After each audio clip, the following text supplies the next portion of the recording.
Você vê o que acontecia com essa moça. Mesmo na Disney, ela estava tentando se matar. Porque dentro dela havia o quê? Além de vazio, é como a terra, como nós lemos esses tempos, domingo retrasado. A terra era sem forma e vazia e havia trevas.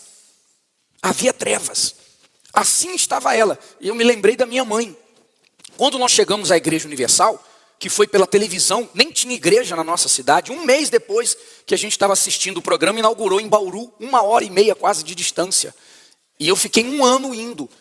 Quando meu pai não ia de carro, eu ia com ele. Quando ele não ia, eu tinha que pegar o trem. Tinha que ir lá no último bairro da cidade, lá em Garça, a pé, 40 minutos, pegar o trem, chegava lá na igreja, e depois o ônibus era 2 horas da tarde, chegava em casa quase 4 horas. Mas eu nunca falhei, nunca faltei, nunca deixei de ir. A minha mãe todo dia manifestava, meia-noite, em ponto. Um dia com a faca na mão, querendo matar, outro dia chorando, outro dia dando gargalhadas. E assim a gente foi parar na Umbanda. E aí, por fim, nós chegamos ao Senhor Jesus. Então tem gente que não está no extremo dessa moça. Parece um filme de exorcismo, né? Não está nesse extremo de manifestar, de se contorcer, de fazer isso. Mas a vida da pessoa está um inferno. Brigas, destruição, casamento, um pedaço do inferno. Está se contorcendo em outras áreas da vida.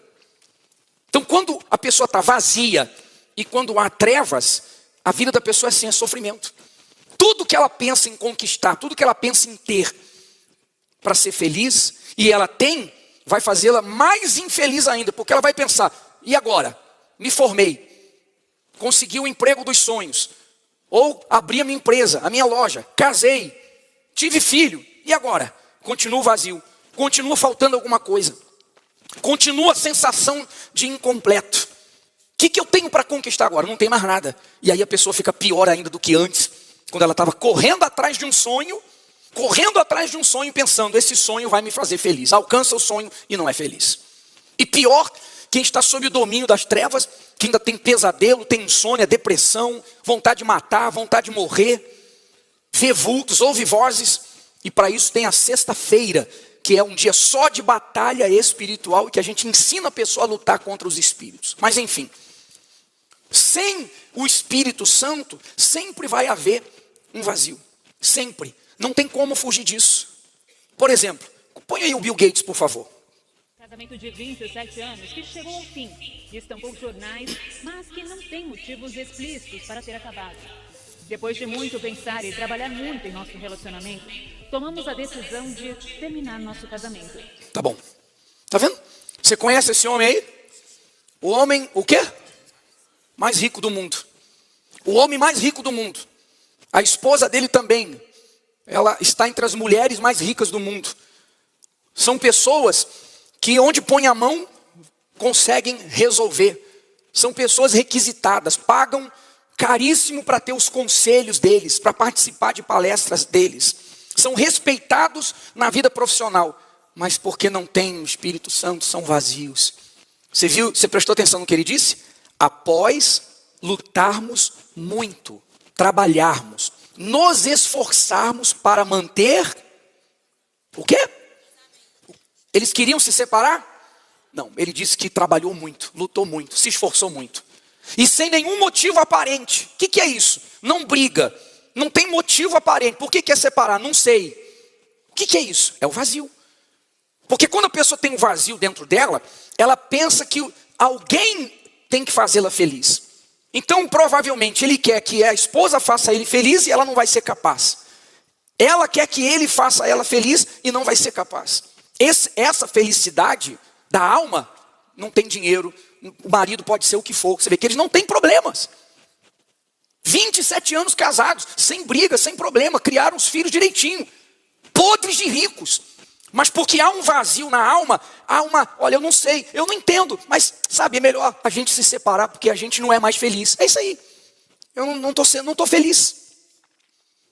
Por que não está feliz se não tem briga, não tem problema, tem dinheiro, não sabe o que fazer? Por quê? Porque está. Então não se iluda não, pessoal. Porque você sabe que eu peguei uma lista, agora não tem, mas eu peguei uma lista dos, acho que os 10 homens e as 10 mulheres mais ricas do mundo. Todos, não salva ninguém. Todos eles são separados, 2, 3, 4 casamentos. Todos. Os mais ricos, homens e mulheres mais ricas do mundo. Todos. Não conseguem ser felizes. Eles não conseguem a felicidade verdadeira.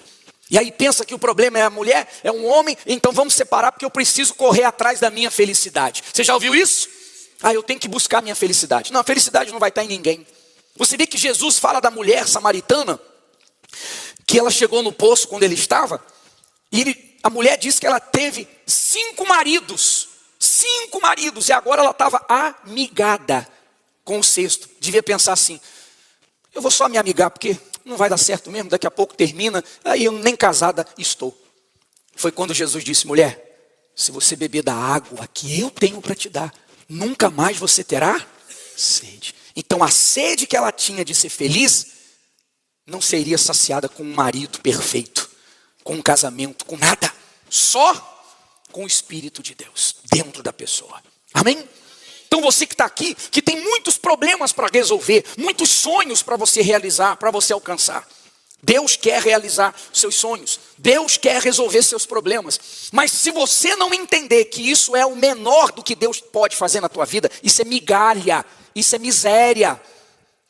Eu vou mostrar para você que dinheiro, aos olhos de Deus, dinheiro, todas as coisas do mundo, todas as conquistas do mundo diante de Deus são miséria.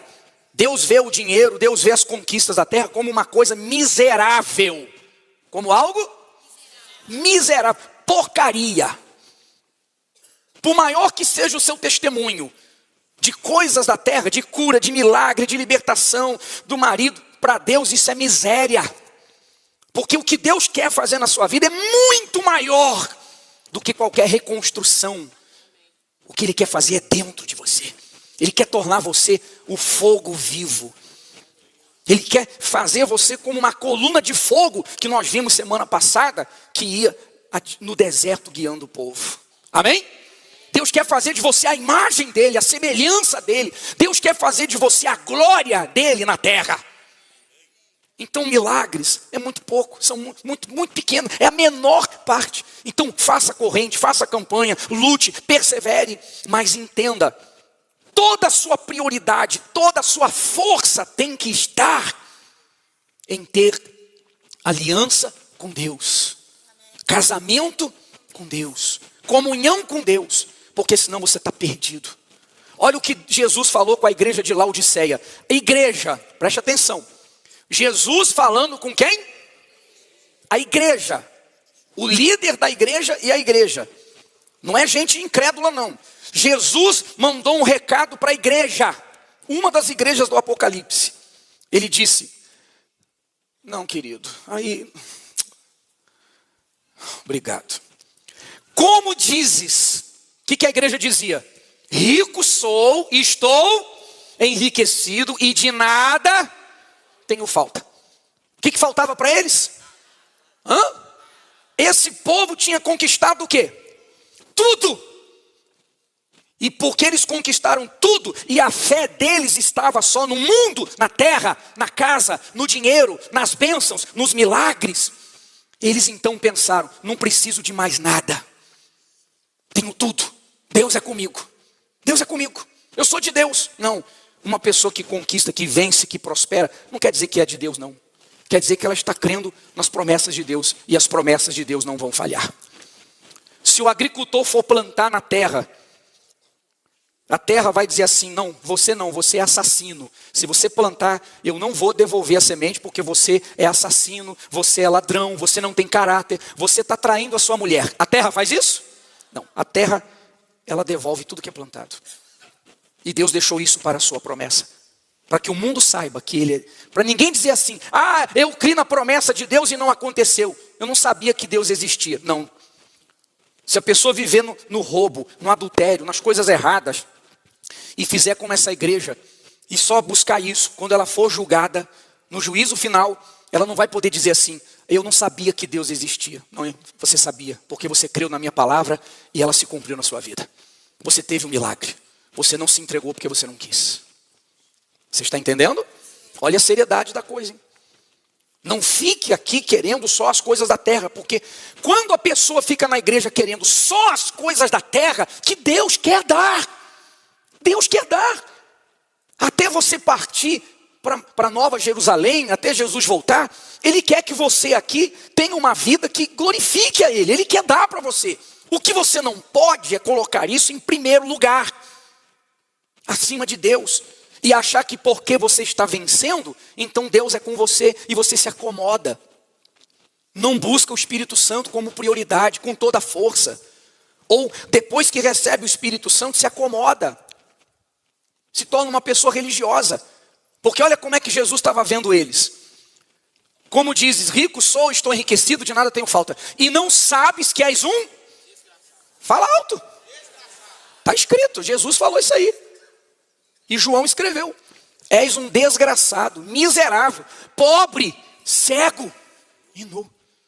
Desculpa, será que você não está assim? Você está caminhando para ser uma pessoa com milagres, mas espiritualmente para Deus um desgraçado, miserável, cego, pobre, nu? Ou será que você não está aqui já assim? Você não tem o Espírito Santo, às vezes você vive no erro, vive no pecado, mas porque você aprendeu a usar a fé, você vence, e aí você não precisa de mais nada. E agora, com essa fé que eu aprendi, qualquer problema eu resolvo. E você não tem comunhão com Deus, você não tem intimidade com Deus, você não cuida da sua vida com Deus, e você pensa que está arrebentando, e aí, aos olhos de Deus, você está perdido. É forte o que Jesus fala, hein? Desgraçado, miserável, pobre, cego, nu. E quantos pastores e bispos passaram por aqui? Aqui mesmo, aqui. Que chegou uma hora que acharam, pelos milagres que aconteciam, pensaram assim: eu sou o cara. Eu sou o bispo que mais encheu a igreja, que mais milagres aconteceram. Eu sou o cara. Sim, Ana quis roubar a glória de Deus, achou que era alguma porcaria. E aí apagou o Espírito Santo. E foi... Jesus falou para esses aqui que Ele iria vomitá-los. Vomitá-los. Estou a ponto de vomitar vocês. Quantos que um dia passaram aqui usados por Deus e foram vomitados? Porque quiseram roubar a glória de Deus. Nós não somos nada. Somos pó, porcaria, sem o nosso Senhor. Tudo que acontecer na nossa vida é porque cremos, ok. Porque cremos na palavra, tivemos fé. Mas se tivéssemos fé, se crêssemos e não tivesse o sacrifício de Jesus por nós, não ia resolver nada. Então nós não somos nada. Você tem entendido isso e tem buscado prioridade? Casamento com Deus? Pensa, gente. Por que adianta a gente viver enganado? Tem gente que não gosta de ouvir isso. Não gosta. Aí não quer ouvir, não gosta. Aí chega no dia da morte, aí vem a verdade. Está lá o anjo do diabo para buscar. Aí não tem jeito mais. Aí não adianta, eu me arrependo. Ah, perdão. Não adianta, não vai funcionar mais. Tudo que nós temos que fazer é em vida. Você sabe que essa igreja aí não aceitou, né? Quando chegou a carta para elas, que Jesus falou e João escreveu, eles não aceitaram. E alguns anos depois, essa cidade toda foi destruída. Nunca mais foi reconstruída. Até os dias de hoje, lá onde era essa cidade chamada Laodiceia, só tem ruínas. Nunca mais se reconstruiu. Nunca mais. Infelizmente foram vomitados. Porque eles não aceitaram aquela palavra dura de Jesus. Mas era uma palavra dura para quê? Para salvar. Para salvar, para fazê-los verdadeiramente abençoados. Jesus não estava ali ofendendo. Ele estava querendo despertar. Despertar, acordar. Olha, vocês não são quem vocês pensam. Vocês não estão como vocês acham que estão. Vocês estão perdidos. Desperta, acorda. E aí a gente não vai entrar hoje nos detalhes, que é muita coisa para ensinar nessa carta, mas Jesus estava querendo que eles voltassem, estava querendo que eles se consertassem. Ele não estava ali dizendo, desgraçado, miserável, vá para o inferno. Não. Olha, vocês estão assim, mas se vocês mudarem, então eu vou entrar na vida de vocês. Então o Senhor Jesus nunca acusa, Ele mostra o erro, Ele chacoalha a gente, puxa a orelha, dizendo, ó, desperta e vem porque eu quero você. Você pode ter errado, você pode ter se afastado da igreja. Dentro da igreja, vim para a igreja com uma amante, que a gente já viu até isso. Marido vindo para a igreja com amante. E tão endemoniado que vem na reunião que a esposa vinha. Esposa de um lado, o marido do outro com amante. Você pode ter feito isso. Não importa o que você fez e quem você foi. O que interessa para Deus é o que você quer fazer agora. Você mesmo estando nessa situação, Jesus estava dizendo, tem jeito para vocês. Tem jeito, eu posso apagar tudo isso e salvar vocês de verdade. Amém? Só não tem jeito para quem não quer. Então, por isso nós estamos trabalhando extremamente forte para o derramamento do Espírito Santo, que é maior que as bênçãos, que as vitórias.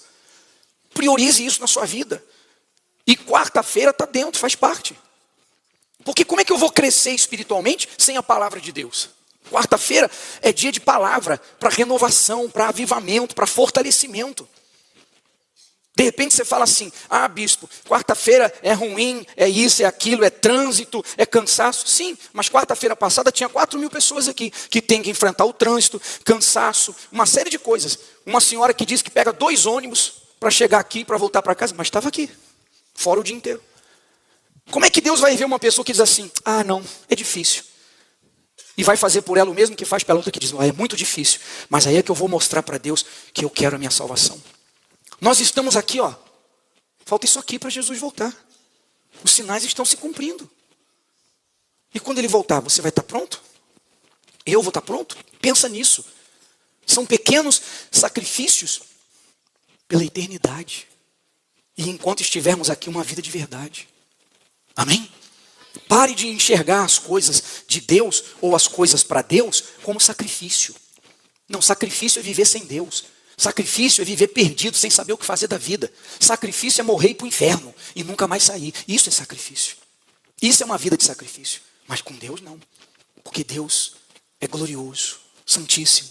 E quer fazer como um pai o melhor por você aqui na terra. E está preparando morada no céu. Então não fique enxergando as coisas de Deus como sacrifício. A pessoa não se batiza nas águas, não deixa o pecado, não deixa a mentira, não deixa as amizades erradas. A pessoa vem para a igreja, não é assim, eu não estou pronto, eu não creio, eu não concordo. Fica assim, sabe, querendo que Deus, tá bom, tá bom meu filho, tá bom meu filho. Não, Deus não é assim não. Você vê que ele falou ali, Deus não é assim não. Ele é misericordioso de forma incompreensível, mas para quem é humilde. Para quem diz, amém, Senhor, eis-me aqui, como Abraão. Se você for humilde, deixar o que você pensa, o que você acha, tudo de lado para fazer a vontade de Deus, você não tem noção do que Deus vai fazer na sua vida. Que como está escrito, é infinitamente mais do que você pensa, do que você sonha, do que você imagina. Deus sempre faz além. É um prazer de Deus fazer o melhor. O melhor. Mas para quem é filho, para quem só crê na promessa, colhe o que planta, mais nada. Então, diz assim, o vazio dos que pelejam contra o altar será também quer dizer, as pessoas que lutam contra o altar serão como o faminto que sonha que está a comer, porém acordando sente-se vazio, ou como o sedento que sonha que está a beber, porém acordando eis que ainda desfalecido se acha. E a sua alma com sede. Assim será toda a multidão das nações que pelejam contra o Monte Sião. O Monte Sião representa Jerusalém, o Moriá, o Monte Santo, onde Abraão sacrificou Isaac, onde Deus mandou construir o templo de Salomão, a terra santa, a morada de Deus. Então, as pessoas que lutam contra o altar de Deus, lutam contra a vontade de Deus, elas vivem assim. Como uma pessoa que está morrendo de fome e ela dorme e sonha que está num banquete. Daqui a pouco ela acorda e vê que não é nada e a barriga está roncando. Está morrendo de sede, ela sonha num oásis. Ela acorda e está com a boca seca. E por aí vai. Enquanto a pessoa enxergar a Deus só como um servo. Está caindo esse negócio. Vê onde cai, por favor. Quando a pessoa enxerga a Deus só como servo, como se ele fosse um servo e ele tivesse a obrigação, porque ele é Deus de responder tudo, então ela vai ser assim. Pode até ter algumas bênçãos, obrigado. Pode ter algumas vitórias, mas ela vai continuar vazia. E cedo ou tarde ela vai perder. Cedo ou tarde ela vai perder o que ela conquistar. Como tem gente na igreja assim, que nós já vimos muitas vezes. Vem aqui, por favor. Deixa eu arrumar isso aqui de uma vez. Acho que foi. Vou ficar fazendo barulho. Olha só. Assim tem sido a vida dos que pelejam contra o Monte Sião, que é o altar. Estes são os que resistem se entregar, se submeter a Deus completamente. Nunca são saciados, seguem vazios, mesmo dentro da igreja. Pelejar contra o altar é resistir o sacrifício de entregar a própria vida, a própria vontade. Entregar a vida é entregar a vontade. Todos os dias até o fim.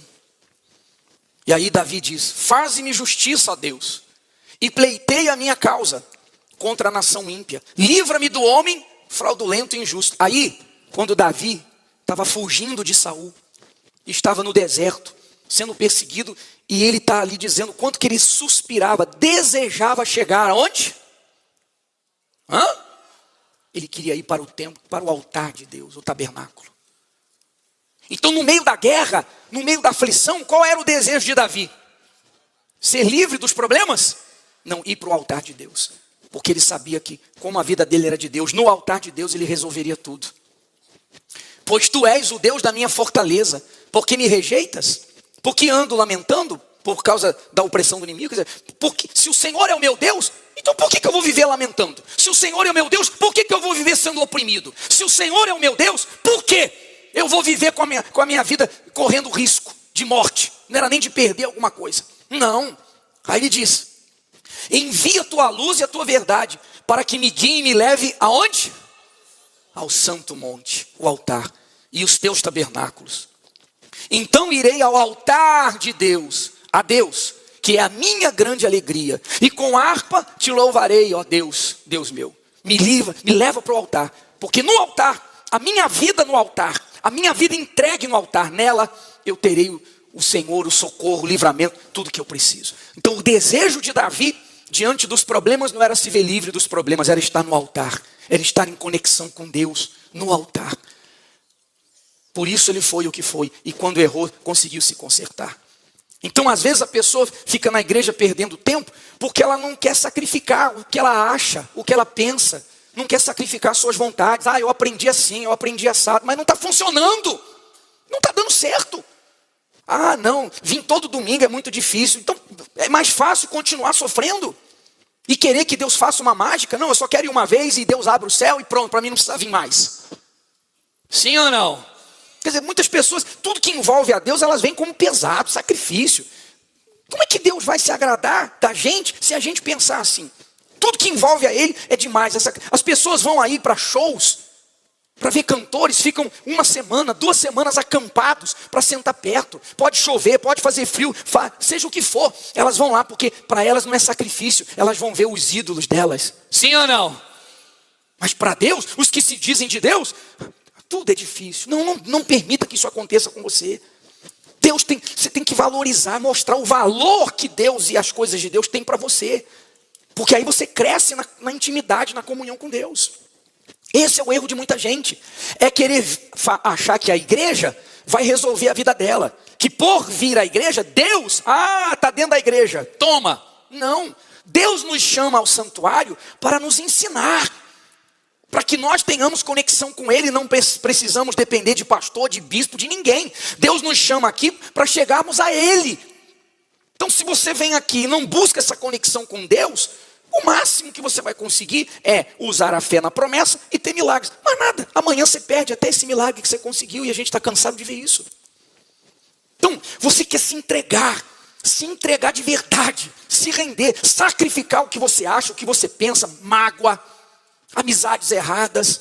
Você quer sacrificar, seja lá o que for que você sabe que desagrada a Deus, sacrificar religiosidade, sacrificar, faça isso. Às vezes as pessoas vêm para a casa de Deus e vêm cheias de arrogância. A gente entende uma pessoa que chega a primeira vez endemoniada, carregada, cheia de, nervosa. A gente entende as pessoas da igreja. Então às vezes tem gente assim, que está na igreja todo domingo, levanta a mão e tal, mas briga em casa, ofende a esposa, maltrata os filhos, no trabalho é um cavalo. Como é que Deus vai aceitar? Você que quer realmente experimentar tudo o que Deus tem para você, o Espírito dele, uma vida de verdade, sacrifica seu jeito de ser, sacrifica o que você já ouviu aqui, que tem que fazer e você não quer, sacrifica, faça, se renda, porque você vai ver o que é Deus. Você não sabe o que é Deus se você não se entregou a ele. Você sabe o que é milagre, Deus não.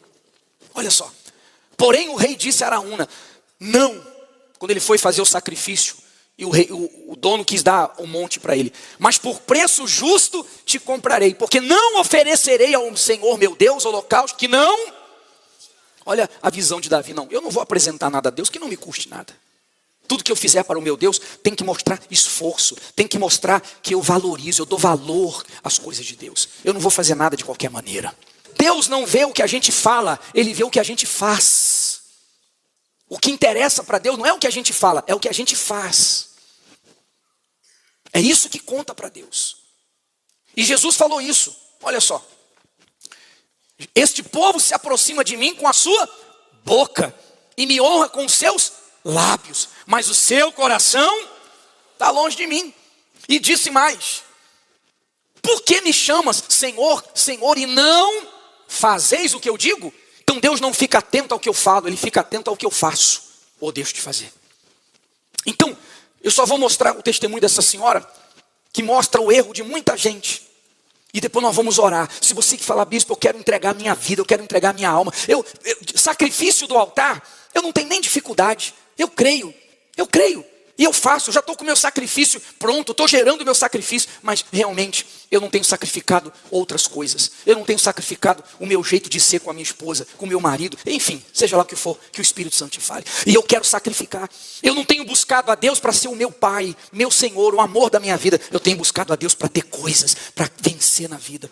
Sacrifique tudo isso, seu coração, e renda-se a Deus para que Ele seja o teu pai, teu Senhor. Você vai ter tudo o que você está buscando na terra, e muito mais, e vai ter a salvação, a eternidade. É completo, mas não negue. Agora, com respeito, põe a senhora aí, por favor. Eu tinha realmente medo de perdê-lo a ele, alguém matar ele, entendeu? Porque ele era muito perseguido de morte, porque ele era brigão demais. Ele brigava muito na rua. Ele brigava. Então, dentro de casa, ele pegava as coisas para vender, para comprar droga, era fogão, era máquina, era tudo que ele podia tirar, ele tirava. Roupa, era anéis que eu tinha, tudo sumia para ele vender para o vício. E ele queria uma vez, ele queria, assim, matar um irmão, né? Então, isso foi muito apavorante para mim. E ele chegou com uma madeira que sustenta a laje. Começou a arrebentar as portas, arrebentou os vidros das portas, as janelas, os vidros quebrou tudo. E aí eu disse, eu não tenho o que fazer, ele vai arrebentar e vai chegar aqui e vai fazer alguma coisa. Realmente, ele estava fora e queria entrar, mas desse jeito, querendo matar o irmão. Aí eu disse, eu tenho que chamar a polícia, é o jeito. Aí eu chamei para poder salvar ele e o irmão. Quando eu afirmei que era realmente, que coloquei Deus como pai no CONIC, aí eu fui batizado no Espírito Santo. Aí eu senti que eu realmente era filha de Deus. Mas tinha o meu filho, que eu fazia voto para ele, a fogueira santa. Mas eu não entregava o pai. Eu colocava o meu voto da fogueira santa, via acontecimento que acontecia com ele. Mas eu não entregava realmente ele ao pai. Porque quando eu botava ele no altar, eu tirava. Porque eu tinha o medo. Eu tinha a insegurança, então isso me atormentou, foi 18 anos. Eu nesse tormento indo para a igreja, fazendo fogueira santa, eu fiz 35 fogueiras santas por ele, mas eu não conseguia porque eu tinha essa insegurança, medo dele morrer, a tormenta de perseguição de morte na vida dele, então eu não conseguia entregar realmente ao pai. Quando um dia que foi a 36 fogueira santa, aí eu disse, eu não posso errar. Eu tenho que entregar ele ao pai, porque ele vai morrer. Quando eu coloquei a minha certeza no pai, a minha confiança, tirei todos os temor, medo, essas dúvidas que eu tinha, ele foi liberto. Com 6 dias que eu tinha feito o voto, ele foi para a igreja. Com 3 meses, ele estava liberto. Mas isso custou muito para mim entender o que é entregar o filho ao pai. Porque eu não entendia. Por isso eu sofria a minha decepção por não confiar no pai. Eu tinha aquelas dúvidas e a gente não pode duvidar do pai. Porque quando você coloca na mão do pai, ele está seguro. Aí quando eu fiz isso, eu vi o resultado da Fogueira Santa. É preciso crer, as mães que estiver ouvindo, é preciso crer, realmente de todo o coração, tirar todo o medo, toda essa insegurança, porque vocês vão ver os filhos de vocês adorando a Deus, como eu estou vendo o meu. Aquele mesmo Esdras que era perturbado e que era do mundo do crime e que vivia fazendo as coisas erradas, hoje ele se tornou um filho de Deus.